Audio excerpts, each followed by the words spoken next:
आता महत्त्वाची बातमी आहे ती म्हणजेच जीबी सिंड्रोम संदर्भात। राज्यात जीबी सिंड्रोमनं पहिला बळी घेतल्यानंतर आता केंद्र सरकार सुद्धा अलर्ट झालंय।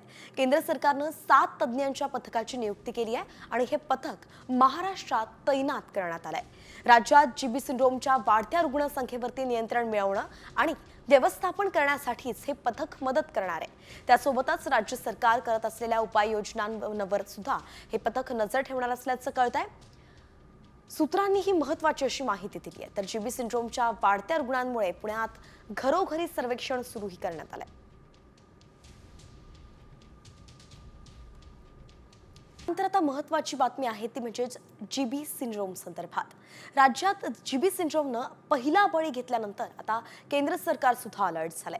केंद्र सरकारनं 7 तज्ञांच्या पथकाची नियुक्ती केली आहे आणि हे पथक महाराष्ट्रात तैनात करण्यात आलंय।